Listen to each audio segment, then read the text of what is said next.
Miss হবে না আপনার পছন্দের টিভি শো। দেখুন জি5 অ্যাপে একদম ফ্রি। দেবর্ষী, ওখানে সেসব কিছুই ছিল না, সবটাই দেবী পৌলমীর রচিত মায়া। আর কর্মই মায়াকে দূর করতে পারে। আমি সাথীকে সাহায্য করতে না পারলেও ওই কৃষককে অবশ্যই সাহায্য করব, কারণ ওই কৃষক কারোর জীবন রক্ষার কর্ম করছে। নারায়ণ নারায়ণ, আপনি ধন্য মাতা।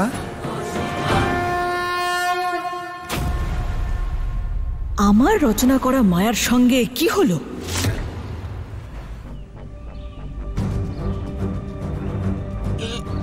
সাথী, কাদার প্রভাব কমে যাচ্ছে।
দেবী সন্তোষী, আপনি এখানে কি করছেন? আপনি কি দেবী ধর্ম ভুলে গিয়েছেন? অবশেষে আপনি চলেই এলেন আপনার ভক্তকে বাঁচাতে। আমি আমার ভক্তকে নয়, বরং এই কৃষককে আশীর্বাদ করতে এসেছি। তাছাড়া এই কৃষক তো আপনার মায়া ভঙ্গ করেই দিয়েছে। এবার আমার ভক্ত আর তার স্বামীর ওপর আপনার মায়ার কোনো প্রভাব পড়বে না।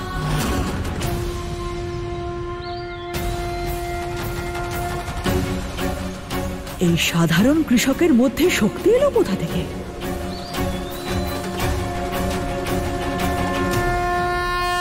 মহাদেব, এই ভাবনা আমাকেও ব্যাকুল করে তুলছে। দেবী, আমার এই ত্রিশূল আর নারায়ণের চক্র যতটা শক্তিশালী, ততটাই ওই কৃষকের হাল, কারণ ও তার সাধনা করে। আর যে ভূমিতে দেবী পৌলমী মায়া রচনা করেছে, সেটা ওর কর্মভূমি।